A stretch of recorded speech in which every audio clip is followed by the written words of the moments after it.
Shane Steichen is the happiest coach in the NFL, but it's a Monday. So now he's on to Pittsburgh. And he stopped being quite as happy as he might have been after the game yesterday.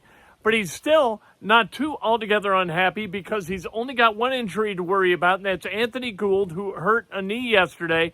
Daniel Jones, remember, he kind of whacked the back of his head on the turf after he got hit. A lot of people were a little bit worried, thought that maybe after the game there might be, hey, I got some ringing in my ears, I got this, that, and the other. Nope, no problem from Daniel Jones. You'll hear Shane Steichen talk about the injury issues, and you'll hear him talk about how well that offensive line's playing, how well Jonathan Taylor's playing, Tyler Warren.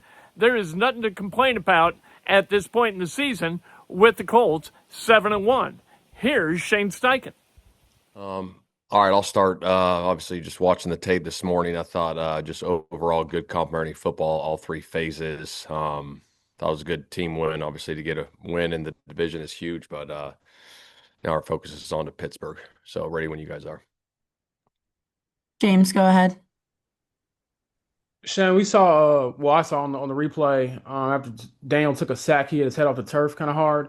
And same for Tyler. Are those guys okay? Are they not in concussion protocol? Yeah, they're good. There's no issues. All right, good. And then I know at this time last year, Braid Smith was going through a lot of stuff, just mentally and things like that. Where is he at this point in the season? And how much fun is it for you and the staff and the team just to see him back playing at a high level and having fun with the game he loves? It's great. He is. He's playing at a high level. Great mindset. Obviously been a great player for us for a long time. And like I said, he's playing really good. He's feeling really good. It's always fun. I always get a chance to see him and his wife and his kid Wyatt. His kid Wyatt loves monster trucks right now. And so I always get to talk to him about some monster truck stuff after the game. So he's doing really good. Hap, go ahead. Yeah, on the injuries, any update on Anthony Gould? I don't right now, chap. Okay. Yeah, and when you look at what this offense has done, not just 1 week, but 8 weeks now, does anything jump out that you're most not impressed, but pleased with, whether it's the points, the efficiency? What do you point to? I think if I had to point to one thing, it's the points, chap. I think just trying to score, every time you touch the ball is a huge part of it. I think the red zone efficiency has been really good. But yeah, just trying to score points every time you touch it. I think that's been the biggest thing is getting those points. Thanks, Coach. Steven. Hey, Shane. I think you've always prioritized tight ends in your philosophy. Can you tell us kind of where that originated from with you? Was it with the Chargers, I guess, or like has that always been a big component of your philosophy is to get that position involved?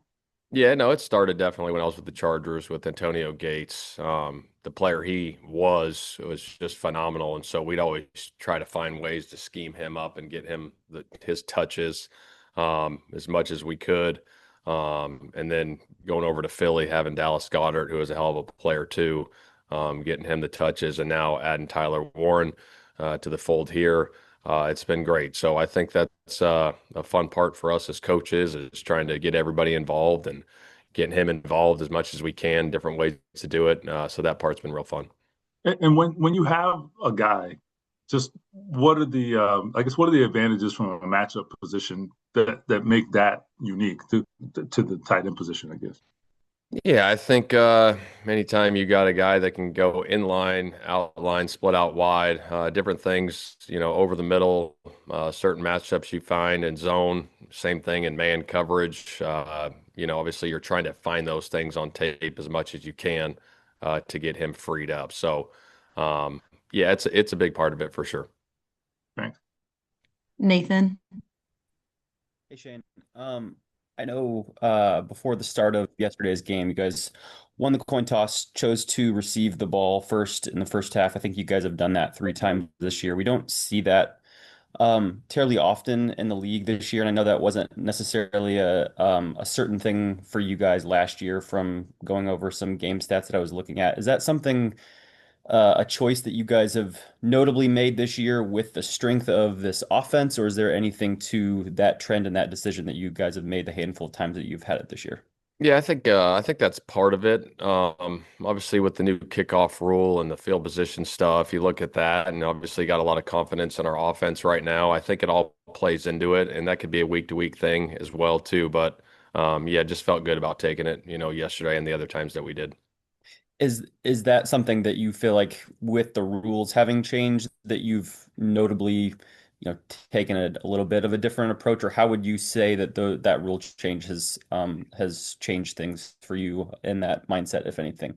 Yeah, I think it's changed a little bit. Obviously, starting field positions now are probably around the 35 with the kickoff returns, and even if you get the touchback, it's at the 35 too. So it's probably right around in there. And you get a little shorter field to start the game and have a chance to go score early as part of it. But like I said, it's week to week, and we go from there. Thanks. We'll go with Kevin, and then Joel will be our last question. Shane, can you point to anything with JT on why seemingly his game? I mean, he already was obviously a star running back. Why it's even gone to another level? Well, I think I keep going back to the O-line. I mean, those guys are the holes they're creating. When you watch the tape and you watch the coach's copy, I mean, it's as impressive as it gets. And then I think that just his physicality too is a big part of it. He's, his vision's been off the charts, but the physicality, the way he's running through these arm tackles and spinning 360 and off these guys and getting the extra yards and toe tapping on the sidelines. And I mean, it's hard to really explain because it's so impressive to watch right now. It's the healthiest he's been since you've been here. How much does that help that, you'd have a running back this far in his career practicing every day?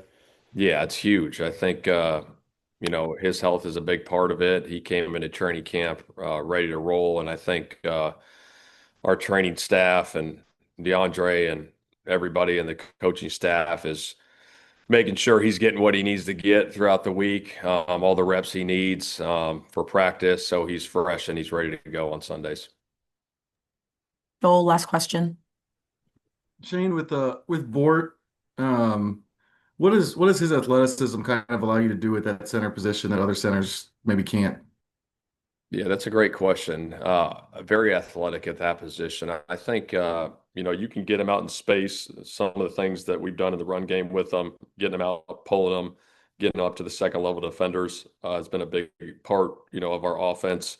When that situation happens and we're allowed to get him out with the fronts we're getting.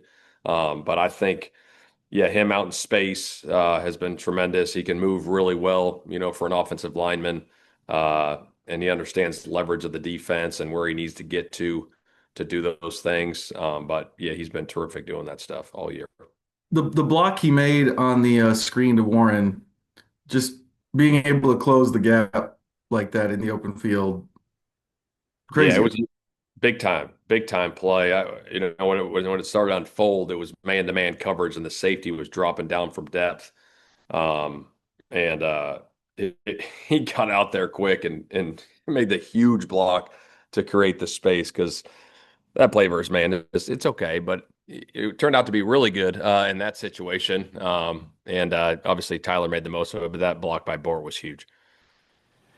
There's Shane Steichen, and that is about as happy as you are ever going to see Shane Steichen on a Monday. Now you got the Steelers coming up, and you got to think about Aaron Rodgers. You got to think about Mike Tomlin. You got to think about tough guy football, which is going to be a little bit different than what we saw and what the Colts saw yesterday in the challenge that they faced against the Titans.